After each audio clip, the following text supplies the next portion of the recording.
नमस्कार, जय हिंद, वंदे मातरम। स्वागत है आपका अपने YouTube channel @YSY GK fact पे। दोस्तों, आशा करता हूँ आप शानदार, ज़बरदस्त, मस्त और स्वस्थ होंगे और अपनी तैयारी में लगे होंगे। दोस्तों, आज हम लोग इस वीडियो में कवर करेंगे संविधान के टॉप 100 क्वेश्चन। दोस्तों, इससे पहले आपको पहले वीडियो में टॉप 100 क्वेश्चन दिया गया था, दोस्तों सॉल्व किया गया था। आज हम लोग इस वीडियो में 100 क्वेश्चन और सॉल्व करेंगे। दोस्तों, 100 क्वेश्चन के आगे और क्वेश्चन 100 देखेंगे। तो दोस्तों, आप इस वीडियो को पूरे अंत तक देखिएगा। अगर वीडियो अच्छी लगे तो इसे लाइक कीजिए और अपने दोस्तों में शेयर कीजिएगा दोस्तों, और टेलीग्राम लिंक को ज्वाइन कर लीजिएगा इसका PDF पाने के लिए। दोस्तों, आप किसी भी एग्ज़ाम की तैयारी करते हो तो दोस्तों आपके लिए ये वीडियो बहुत ही हेल्पफुल होने वाला है। दोस्तों, आप जैसे कि UP police, Bihar police, Madhya Pradesh police और बिहार टीचर के लिए तो दोस्तों ये ब्रह्मास्त्र सीरीज है। दोस्तों, इससे आपको क्वेश्चन 100% इससे देखने को मिलेंगे ही दोस्तों। तो आप चलिए बिना देरी किए हुए स्टार्ट करते हैं दोस्तों। 101वां क्वेश्चन नंबर है दोस्तों, राष्ट्रपति का चुनाव किस पद्धति द्वारा होता है? राष्ट्रपति का चुनाव दोस्तों एकल संक्रमणीय मत पद्धति द्वारा होता है। समानुपाती प्रतिनिधित्व एवं एकल संक्रमणीय मत प्रणाली द्वारा होता है। दोस्तों, ये कई बार एग्जामों में पूछे गए सारे क्वेश्चन हैं दोस्तों। टॉप सेलेक्टिव क्वेश्चन है, किसी न किसी एग्जाम में ये क्वेश्चन पूछे गए हैं दोस्तों। अगला क्वेश्चन है दोस्तों, संघीय मंत्रिमंडल की बैठक का सभापति कौन होता है? संघीय मंत्रिमंडल के बैठक के सभापति प्रधानमंत्री होते हैं। और भारतीय संविधान के अनुसार तथ्यात्मक संप्रभुता किसमें निहित है? भारतीय संविधान के अनुसार तथ्यात्मक संप्रभुता किसमें निहित है दोस्तों? तो प्रधानमंत्री में निहित है। अगला है दोस्तों, प्रधानमंत्री को पद एवं गोपनीयता की शपथ कौन दिलाता है? ये भी क्वेश्चन दोस्तों कई बार एग्जामों में पूछा जाता है। और प्रधानमंत्री को पद एवं गोपनीयता की शपथ कौन दिलाता है दोस्तों? तो वो राष्ट्रपति दिलाते हैं। अगला है दोस्तों, संसदीय शासन प्रणाली में वास्तविक कार्यपालिका की शक्ति किसके पास होती है? तो संसदीय शासन प्रणाली में वास्तविक कार्यपालिका की शक्ति प्रधानमंत्री के पास होती है। अगला है दोस्तों, भारत में किसी भी सदन का सदस्य बने बिना कोई व्यक्ति मंत्री पद पर कितने दिनों तक रह सकता है? तो दोस्तों 6 माह तक रह सकता है। सदन का सदस्य बने बिना दोस्तों 6 माह तक रह सकता है। और 6 माह के दोस्तों उसका निर्वाचन होगा और वो चुन लिया जाएगा। अगला क्वेश्चन है दोस्तों, निर्वाचन आयोग का चेयरमैन कौन होता है? निर्वाचन आयोग का चेयरमैन कौन होता है दोस्तों? तो मुख्य निर्वाचन आयुक्त निर्वाचन आयोग का चेयरमैन होते हैं। अगला दोस्तों क्वेश्चन है, कौन सा व्यक्ति जिसे संघ शक्ति कार्यवाही में भाग लेने का अधिकार होता है लेकिन वोट डालने का अधिकार नहीं होता है? तो दोस्तों भारत के महान्यायवादी होते हैं। उनको दोस्तों शक्ति ऐसी दी गई है कि शक्ति कार्यवाहक में भाग ले सकते हैं दोस्तों, लेकिन वोट डालने का अधिकार उन्हें नहीं है। भारत के महान्यायवादी को दोस्तों, महान्यायवादी अनुच्छेद किस में है दोस्तों? 76 में है भारत के महान्यायवादी का। अगला क्वेश्चन है दोस्तों, किस अधिनियम के अंतर्गत सर्वोच्च न्यायालय की स्थापना हुई दोस्तों? सर्वोच्च न्यायालय की स्थापना दोस्तों रेगुलेटिंग एक्ट 1773 के अंतर्गत हुआ दोस्तों, सर्वोच्च न्यायालय की स्थापना। ध्यान रखिएगा दोस्तों। अगला क्वेश्चन देखते हैं, सर्वोच्च न्यायालय का गठन एवं उसकी शक्तियां, न्यायाधीशों को हटाने की विधि किस देश के संविधान से ली गई है? दोस्तों ये कई बार क्वेश्चन पूछा जाता है कि सर्वोच्च न्यायालय का गठन एवं उसकी शक्तियां, न्यायाधीशों को हटाने की विधि किस देश के संविधान से लिया गया है दोस्तों? अमेरिका देश से लिया गया है। अगला क्वेश्चन है दोस्तों, सर्वोच्च न्यायालय के संविधान की आधारभूत संरचना की घोषणा किस मामले में की गई थी? सर्वोच्च न्यायालय में संविधान की आधारभूत बेसिक स्ट्रक्चर, संविधान का आधारभूत संरचना की घोषणा किस मामले में की गई थी दोस्तों? तो केशवानंद भारतीय बाद में की गई थी। उड़ीसा राज्य का उच्च न्यायालय कहाँ स्थित है? तो उड़ीसा का कटक में स्थित है। एक वर्ष में विधान परिषद के कितने बैठक होते हैं? एक वर्ष में विधान परिषद के दोस्तों 2 बैठक होते हैं। विधान परिषद में कितने सदस्य विधानसभा द्वारा चुने जाते हैं? विधान परिषद में कितने सदस्य विधानसभा द्वारा चुने जाते हैं दोस्तों? तो 1/3 सदस्य चुने जाते हैं। अगला क्वेश्चन है दोस्तों, विधानसभा अध्यक्ष अपना त्यागपत्र किसे सौंपता है?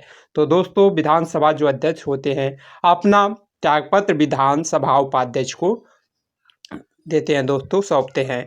दूसरी बार आपातकाल की घोषणा कब हुई थी? दोस्तों दूसरी बार आपातकाल की घोषणा कब की गई? तो 3 दिसंबर 1971 को की गई। दोस्तों पहली बार कब किया गया? आप इसका कमेंट बॉक्स में लिखकर आंसर बताइए। अगला क्वेश्चन देखते हैं दोस्तों, 75वें संशोधन में कौन सी अनुसूची जोड़ी गई थी? तो दोस्तों 75वें संविधान संशोधन में कौन सी अनुसूची जोड़ी गई थी दोस्तों?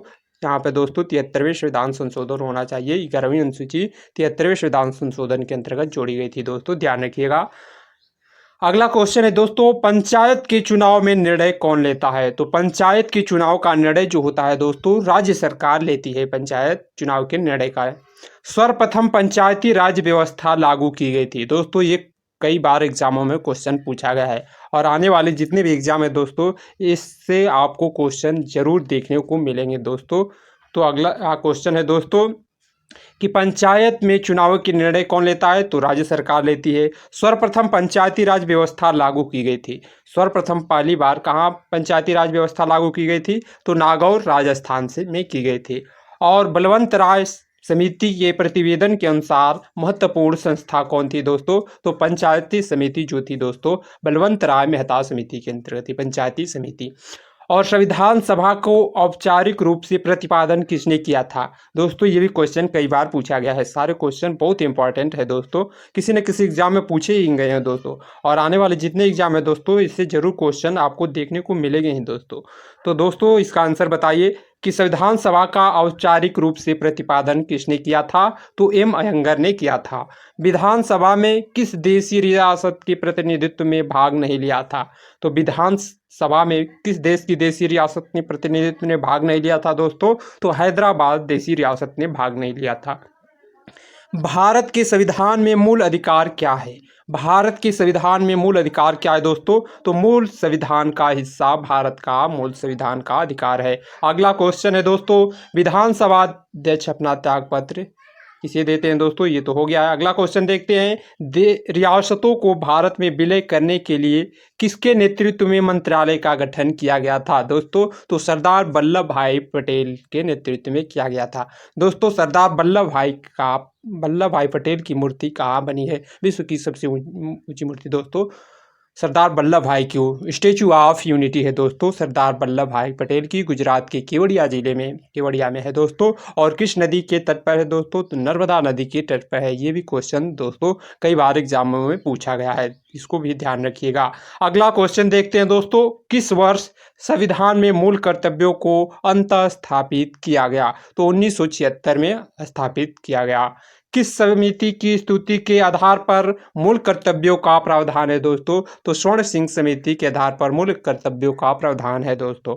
अगला है दोस्तों, संसद भवन का उद्घाटन किसने किया था? तो संसद भवन का जो उद्घाटन दोस्तों लॉर्ड इरविन ने किया था। और दोस्तों अब नया संसद भवन बना है जिसका उद्घाटन भारत के प्रधानमंत्री नरेंद्र मोदी जी के द्वारा किया गया। अगला क्वेश्चन देखते हैं दोस्तों, भारत की संचित निधि में धन निर्गमन पर किसका नियंत्रण होता है? भारत की जो संचित निधि है दोस्तों उस पर किसका नियंत्रण होता है? तो संचित निधि पर संसद का नियंत्रण होता है। और राष्ट्रपति चुनाव के लिए प्रस्तावक एवं अनुमोदक की संख्या कितनी होती है? ये भी क्वेश्चन कई बार पूछा गया है। तो राष्ट्रपति चुनाव में प्रस्तावक एवं अनुमोदक की संख्या 50 होती है। अगला क्वेश्चन है दोस्तों, भारत के राष्ट्रपति को कौन सलाह देता है? भारत के जो राष्ट्रपति होते हैं उनको सलाह कौन देता है दोस्तों? तो संघीय मंत्रिपरिषद उनको सलाह देता है। अगला है दोस्तों क्वेश्चन, लोकसभा में किस आधार पर सीटें आवंटित होती हैं? दोस्तों ये भी क्वेश्चन कई बार पूछा गया है कि लोकसभा में किस आधार पर सीटों का आवंटन होता है? तो जनसंख्या के आधार पर दोस्तों सीटों का आवंटन होता है। अगला क्वेश्चन देखते हैं दोस्तों, अविश्वास प्रस्ताव किस सदन में लाया जाता है? दोस्तों अविश्वास प्रस्ताव होता है लोकसभा में लाया जाता है। दोस्तों लोकसभा किस में अनुच्छेद में है? तो सरला दोस्तों संसद सरला मतलब संसद है 79 में। और स र से राज्यसभा, ल से लोकसभा। लोकसभा जो होता है दोस्तों अनुच्छेद 81 में है, और राज्यसभा जो होता है 80 में है, और 79 में दोस्तों कौन है, संसद है। ध्यान रखिएगा, ये क्वेश्चन 100% बनते हैं। अगला क्वेश्चन देखते हैं दोस्तों, कितने दिनों तक अनुपस्थित रहने पर लोकसभा के सदस्यों की सदस्यता समाप्त हो जाती है। तो दोस्तों अगर 2 माह तक आप संसद में उपस्थित नहीं होते हैं तो आपकी सदस्यता समाप्त कर दी जाती है। कौन से प्रधानमंत्री सबसे अधिक समय तक प्रधानमंत्री रहे। दोस्तों कौन से प्रधानमंत्री थे जिनका कार्यकाल अधिक समय तक था, तो पंडित जवाहरलाल नेहरू जी का था। दोस्तों किस प्रधानमंत्री ने अपने पद से हटने के बाद दोबारा पद संभाला था, तो इंदिरा गांधी जी ने संभाला था। दोस्तों मंत्रिमंडल का गठन कौन करता है। दोस्तों मंत्रिमंडल जो होता है उसका गठन कौन करता है, तो केंद्रीय मंत्री जो होते हैं दोस्तों उनका गठन करते हैं मंत्रिमंडल का। अगला क्वेश्चन है दोस्तों, स्वतंत्र भारत के प्रथम प्रतिरक्षा मंत्री कौन थे। तो स्वतंत्र भारत के प्रथम प्रतिरक्षा मंत्री दोस्तों सरदार वल्लभ भाई पटेल जी थे। भारत के प्रथम उप प्रधानमंत्री कौन थे दोस्तों, तो भारत के प्रथम उप प्रधानमंत्री सरदार वल्लभ भाई पटेल थे। दोस्तों ध्यान रखिएगा, ये क्वेश्चन 100% बनते ही हैं। सर्वप्रथम किस व्यक्ति को लोकसभा में विपक्षी दल का नेता चुना गया। सर्वप्रथम किस व्यक्ति को लोकसभा में विपक्षी दल का नेता चुना गया दोस्तों, तो YV चौहान को चुना गया। ध्यान रखिएगा, ऐसे सब क्वेश्चन दोस्तों बिहार टीचर में जरूर आपको देखने को मिलेंगे, और यूपी पुलिस में भी दोस्तों पॉलिटी के क्वेश्चन पूछे जाते हैं। दोस्तों अगला क्वेश्चन देखते हैं, लोकसभा का सचिवालय किसे नियंत्रित होता है। दोस्तों तो लोकसभा अध्यक्ष के द्वारा नियंत्रित होता है। किस व्यक्ति को भारत के राज्य क्षेत्र के सभी न्यायालयों में सुनवाई करने का अधिकार होता है। किस व्यक्ति को भारत के राज्य क्षेत्रों में सभी न्यायालयों में सुनवाई का अधिकार होता है दोस्तों, तो भारत के महान्यायवादी। दोस्तों महान्यायवादी किस अनुच्छेद में है, आप इसका कमेंट बॉक्स में लिख के बताइए दोस्तों, तो महान्यायवादी किस अनुच्छेद में है। अगला क्वेश्चन देखते हैं दोस्तों, कैबिनेट मिशन योजना के अनुसार संविधान सभा में कितने सदस्य होने चाहिए। तो कैबिनेट मिशन जो थी दोस्तों उस योजना के अनुसार संविधान सभा में 389 सदस्य होने चाहिए। संविधान में कितने अध्याय हैं दोस्तों, तो इसमें 22 भाग हैं दोस्तों। संविधान में कितने अध्याय हैं, तो 22 भाग हैं दोस्तों, अध्याय हैं। और कितनी अनुसूचियां हैं दोस्तों, तो अनुसूचियों की संख्या कितनी है दोस्तों, 12 अनुसूचियां हैं। मूल संविधान में कितनी अनुसूचियां थी दोस्तों, तो आप इसका कमेंट बॉक्स में लिख के बताइए। अगला क्वेश्चन देखते हैं दोस्तों, भारत में लौकिक सार्वभौमिकता है क्योंकि संविधान की प्रस्तावना हम भारत के लोगों में शुरू होता है। दोस्तों यही है। भारतीय संविधान में किस प्रकार का लोकतंत्र अपनाया गया है। दोस्तों भारतीय संविधान में किस प्रकार का लोकतंत्र अपनाया गया है, तो लोकतंत्रात्मक गणराज्य अपनाया गया है। दोस्तों ध्यान रखिएगा, ये क्वेश्चन कई बार पूछा गया है। अगला क्वेश्चन देखते हैं दोस्तों, लिखित संविधान की अवधारणा ने कहाँ जन्म लिया। लिखित जो संविधान है दोस्तों कहाँ से लिया गया है, तो फ्रांस देश से लिया गया है। अगला क्वेश्चन है दोस्तों, किस प्रधानमंत्री नियुक्ति के समय वे किसी भी सदन का सदस्य नहीं थे। कौन थे दोस्तों जो जिनकी नियुक्ति हुई थी तो किसी भी सदन का सदस्य नहीं थे। ये क्वेश्चन कई बार पूछा गया दोस्तों, तो PV नरसिम्हा राव जी थे दोस्तों प्रधानमंत्री, जो किसी भी सदन का सदस्य नहीं थे, फिर भी उनको चुना गया था। अगला क्वेश्चन है दोस्तों, संघीय मंत्रिपरिषद के मंत्री किसके प्रति उत्तरदायी होते हैं। तो दोस्तों संघीय मंत्रिपरिषद के जो मंत्री होते हैं लोकसभा के प्रति उत्तरदायी होते हैं। अगला क्वेश्चन देखते हैं दोस्तों, किस स्पीकर के खिलाफ अविश्वास प्रस्ताव लाया गया था। तो दोस्तों किस स्पीकर के खिलाफ अविश्वास प्रस्ताव लाया गया था, तो KS हेगड़े के खिलाफ लाया गया था। दोस्तों ध्यान रखिएगा, राष्ट्रमंडल अध्यक्षों के सम्मेलन का पदेन महासचिव कौन होता है। राष्ट्रमंडल अध्यक्षों के सम्मेलन का पदेन सभा महासचिव कौन होता है दोस्तों, तो लोकसभा जो महासचिव होते हैं वही होते हैं।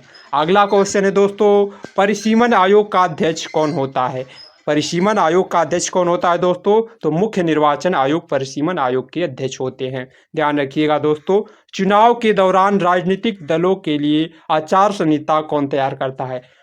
चुनाव के दौरान राजनीतिक दलों के लिए आचार संहिता कौन तैयार करता है दोस्तों, तो निर्वाचन आयोग तैयार करता है। दोस्तों निर्वाचन आयोग किस अनुच्छेद में है, इसका कमेंट बॉक्स में लिख के बताइए दोस्तों, निर्वाचन आयोग किस अनुच्छेद में है।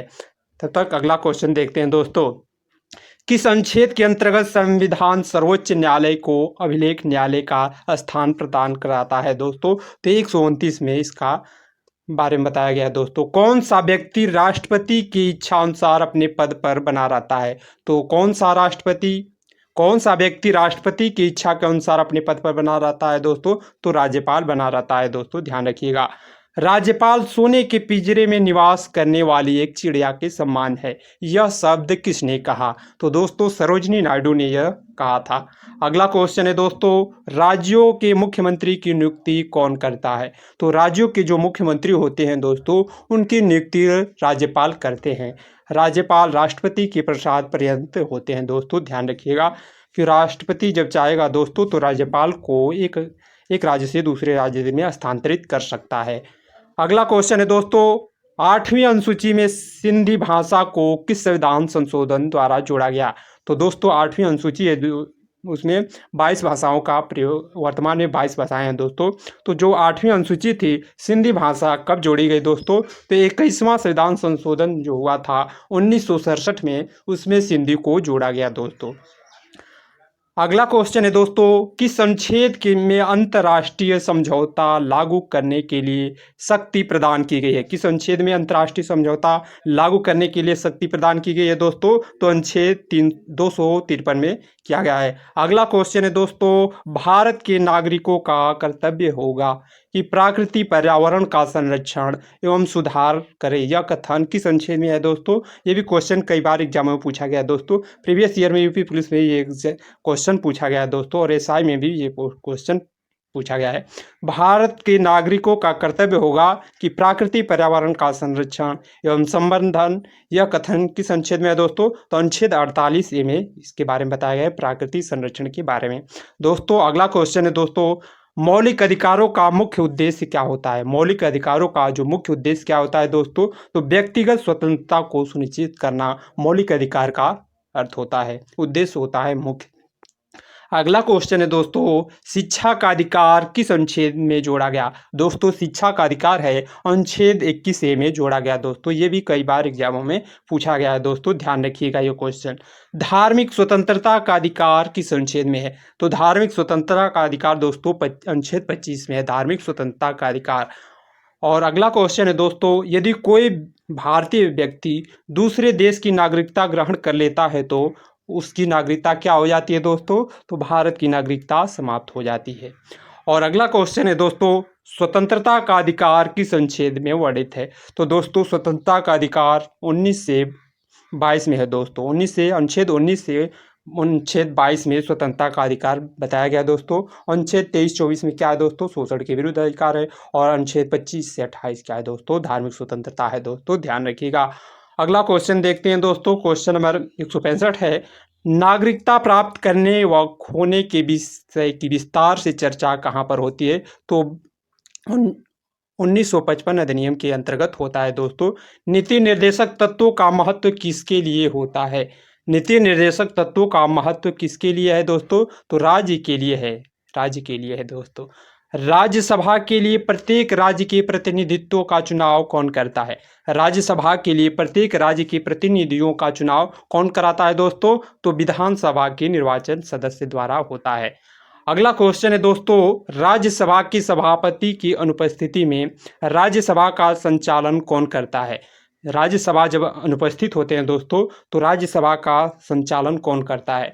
तो राज्यसभा का संचालन कौन करेगा दोस्तों? तो उपसभापति होंगे, वो राज्यसभा का ही संचालन करेंगे। ध्यान रखिएगा, ये क्वेश्चन कई बार एग्जामों में पूछा गया है दोस्तों। सारे क्वेश्चन बहुत ही इंपॉर्टेंट है दोस्तों। अगर वीडियो अच्छी लग रही है दोस्तों तो इसे लाइक कीजिए और अन्य दोस्तों में शेयर भी कीजिए दोस्तों। और इसका PDF पाने के लिए दोस्तों टेलीग्राम लिंक को ज्वाइन कर लीजिए।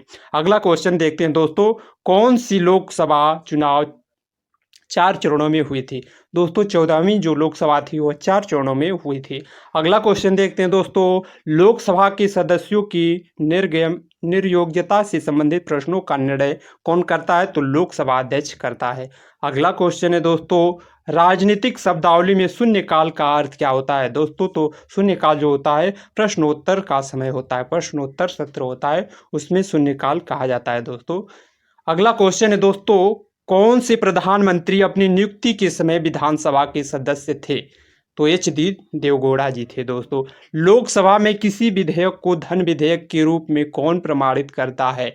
कोई भी विधेयक है दोस्तों, लोकसभा में किसी भी विधेयक को धन विधेयक के रूप में कौन प्रमाणित करता है? तो लोकसभा जो अध्यक्ष होते हैं दोस्तों, वो धन विधेयक की करते हैं। अगला क्वेश्चन है दोस्तों, किस वर्ष भारत के नियंत्रण एवं महालेखा परीक्षक से वित्तीय लेखांकन का कार्य अलग कर दिया गया? तो 1976 में अलग कर दिया गया दोस्तों। भारत में विधानसभा चुनाव किस पर आधारित होता है? तो दोस्तों भारत में जो चुनाव विधानसभा चुनाव होता है वयस्क मताधिकार द्वारा होता है। अगला क्वेश्चन देखते हैं दोस्तों, किस संविधान संशोधन द्वारा गोवा, दमन और दीव का भारतीय संघ में एकीकृत किया गया? तो दोस्तों 12वां संविधान संशोधन जब हुआ था, कब हुआ था दोस्तों? तो 1962 में हुआ था। तभी गोवा, दमन और दीव को भारतीय संघ में एकीकृत कर लिया गया था। अगला क्वेश्चन देखते हैं दोस्तों, किस संविधान संशोधन द्वारा नवीं अनुसूची को शामिल किया गया? तो दोस्तों नवीं अनुसूची जब थी दोस्तों, पहला संविधान संशोधन 1951 के अंतर्गत नवीं अनुसूची जोड़ी गई, जो कि भूमि अधिग्रहण से संबंधित है दोस्तों। ये कई बार एग्जामों में पूछा गया दोस्तों, इसको ध्यान रखिएगा क्योंकि क्वेश्चन इन्हीं क्वेश्चनों से बनेंगे दोस्तों। अगला क्वेश्चन देखते हैं, किस संविधान संशोधन द्वारा संसद को मौलिक अधिकार सहित संविधान के किस भाग में संशोधन का अधिकार दिया गया है दोस्तों? तो अनुच्छेद 24वां में किया गया है। 1971 में संविधान संशोधन हुआ था। तो किस संशोधन द्वारा मताधिकारों के लिए न्यूनतम आवश्यक आयु जो है 21 वर्ष से घटाकर 18 वर्ष कर दी गई दोस्तों? तो 61वां संविधान संशोधन जब हुआ था 1989 को, तो उस समय दोस्तों आयु 21 वर्ष से घटाकर 18 वर्ष कर दी गई मताधिकार की। ध्यान रखिएगा, ये क्वेश्चन कई बार पूछा गया है और आगे पूछा जा सकता है जितने भी एग्जाम आएंगे दोस्तों। अगला क्वेश्चन देखते हैं, किस संविधान संशोधन द्वारा दल बदल विरोध कानून में संशोधन किया गया था? दल बदल विरोध कानून किस संविधान संशोधन में किया गया था दोस्तों? तो 91 संविधान संशोधन हुआ था दोस्तों, 2003 में किया गया था। दल बदल किस अनुच्छेद में है दोस्तों? इसका आप कमेंट बॉक्स में लिख के बताइए। अगला क्वेश्चन देखते हैं दोस्तों, किस संविधान संशोधन भारत और बांग्लादेश के मध्य भूमि का आदान प्रदान किया गया है दोस्तों? तो अनुच्छेद 100 में किया गया है दोस्तों। ये क्वेश्चन कई बार एग्जाम में पूछा गया है, आगे भी पूछा जा सकता है दोस्तों, ध्यान रखिएगा। अगला क्वेश्चन है दोस्तों, किस संविधान संशोधन द्वारा वस्तु एवं सेवा कर जीएसटी की शुरुआत हुई थी? तो दोस्तों वस्तु और सेवा कर की शुरुआत अनुच्छेद 101वां संविधान संशोधन हुआ था 2017 में, तब जोड़ा गया दोस्तों जीएसटी को। अगला क्वेश्चन है दोस्तों, किस संविधान संशोधन द्वारा ईवीएम कोड को 10% आरक्षण किस संविधान संशोधन द्वारा ईडब्ल्यूएस कोटे को 10% आरक्षण दिया गया? तो दोस्तों 103वां संविधान संशोधन 2019 में हुआ, तो उसमें ईडब्ल्यूएस को कोटा 10% आरक्षण दिया गया। अगला क्वेश्चन देखते हैं दोस्तों, संविधान सभा की प्रारूप समिति की नियुक्ति कब हुई थी? तो दोस्तों जब प्रारूप समिति की नियुक्ति कब हुई थी दोस्तों? तो 29 अगस्त 1947 को प्रारूप समिति का गठन हुआ था। अगला क्वेश्चन देखते हैं दोस्तों, संविधान सभा का चुनाव किस आधार पर हुआ था? तो दोस्तों संविधान सभा का जब चुनाव हुआ था तो वर्गीय मताधिकार के आधार पर हुआ था। अगला क्वेश्चन देखते हैं दोस्तों, भारत का संविधान कैसा है? भारत का संविधान दोस्तों लिखित एवं विश्व का सबसे व्यापक संविधान है, ध्यान रखिएगा। अगला क्वेश्चन है दोस्तों, संविधान के किस अनुच्छेद में राज्य के नीति निर्देशक तत्वों का उल्लेख है? संविधान के किस अनुच्छेद में राज्य के नीति निर्देशक तत्वों का उल्लेख है दोस्तों? इसका बताइए आंसर क्या होगा? तो दोस्तों अनुच्छेद 36 से अनुच्छेद 51 में राज्य के नीति निर्देशक तत्वों के बारे में बताया गया है, ध्यान रखिएगा। अगला क्वेश्चन देखते हैं दोस्तों, किस अनुसूची में केंद्र और राज्यों के बीच शक्तियों का विभाजन किया गया है? तो केंद्र और राज्यों के बीच शक्तियों का विभाजन तो दोस्तों 7वीं अनुसूची में किया गया है। अगला क्वेश्चन है दोस्तों आपके लिए, पुदुचेरी वर्तमान में जो पुदुचेरी है दोस्तों किस वर्ष भारतीय संघ में शामिल किया गया दोस्तों? तो 1962 में किया गया दोस्तों ये वीडियो थोड़ी लंबी बन रही है, आप इस वीडियो को पूरे अंत तक देखिएगा क्योंकि इसमें सारे क्वेश्चन जो प्रीवियस ईयर में पूछे गए हैं दोस्तों उसको कवर किया गया है। आगे और अगला क्वेश्चन देखते हैं दोस्तों, संविधान लागू होने के बाद कौन सा भारतीय संघ एक आरक्षित राज्य था? तो सिक्किम जो था दोस्तों वो था। नागालैंड को अलग राज्य का दर्जा कब प्राप्त हुआ? नागालैंड को अलग राज्य का दर्जा कब प्राप्त हुआ दोस्तों? तो 1 दिसंबर 1963 को प्राप्त हुआ। अगला क्वेश्चन देखते हैं दोस्तों, संविधान द्वारा प्रदत्त नागरिकता के संबंध में संसद में एक व्यापक नागरिकता अधिनियम कब लागू किया गया? तो दोस्तों 1955 में लागू किया गया था। अगला क्वेश्चन है दोस्तों, नीति निर्देशक तत्वों का क्रियान्वयन किस पर निर्भर करता है? तो नीति निर्देशक तत्वों का क्रियान्वयन दोस्तों सरकार के पास उपलब्ध संसाधनों पर निर्भर करता है। अगला क्वेश्चन है दोस्तों, भारत के किस के चुनाव के अनुपातिक प्रतिनिधित्व चुनाव प्रणाली अपनाई गई है? तो भारत का जो राष्ट्रपति होते हैं दोस्तों, उनका चुनाव होता है एकल संक्रमणीय मत पद्धति द्वारा। अगला क्वेश्चन है दोस्तों, अगला क्वेश्चन है दोस्तों, राष्ट्रपति किस सूची के विषय का अध्यादेश जारी करता है? दोस्तों तो राष्ट्रपति जो होते हैं संघ और समवर्ती सूची के विषय में अध्यादेश जारी करते हैं। अगला क्वेश्चन है, भारत के राष्ट्रपति ने किस मामले में वीटो शक्ति का प्रयोग किया था? तो भारतीय डाकघर अधिनियम में वीटो का प्रयोग किया था। दोस्तों ये क्वेश्चन कई बार पूछा गया है एग्जामों में, ध्यान रखिएगा दोस्तों, आने वाले जितने भी एग्जाम हैं आपको इससे क्वेश्चन जरूर देखने को मिलेंगे दोस्तों। अगला क्वेश्चन देखते हैं, भारत के प्रथम राष्ट्रपति डॉक्टर राजेंद्र प्रसाद जी का चुनाव कैसे हुआ था? तो दोस्तों भारत के जो राष्ट्रपति डॉक्टर राजेंद्र प्रसाद जी थे, उनका जो चुनाव हुआ था संविधान सभा द्वारा किया गया था। और किस सदन में उपराष्ट्रपति को पदच्युत करने का प्रस्ताव रखा गया? दोस्तों तो राज्यसभा में किया गया। अगला क्वेश्चन है दोस्तों, राज्यसभा में राज्यों का प्रतिनिधित्व किस पर निर्भर करता है? दोस्तों तो राज्यों में राज्यसभा का प्रतिनिधित्व जो होता है राज्य की जनसंख्या पर निर्भर करता है। और अगला क्वेश्चन है दोस्तों, राज्यसभा में किस राज्य के प्रतिनिधियों की संख्या सर्वाधिक है? राज्य के किस राज्य में प्रतिनिधियों की संख्या सर्वाधिक है? दोस्तों तो उत्तर प्रदेश में है। दोस्तों आपको अगर ये वीडियो अच्छी लगे तो इसे लाइक कीजिए और अन्य दोस्तों में शेयर भी कीजिए और कमेंट जरूर कीजिए दोस्तों कि आपको ये वीडियो कैसा लगा। और दोस्तों आप इसका PDF पाने के लिए डिस्क्रिप्शन बॉक्स में टेलीग्राम लिंक को ज्वाइन कर लीजिए दोस्तों। लेकिन दोस्तों आप कमेंट जरूर कीजिए कि आपको ये वीडियो कितना हेल्पफुल रहा। तब तक के लिए मिलते हैं नेक्स्ट वीडियो में। जय हिंद, जय भारत।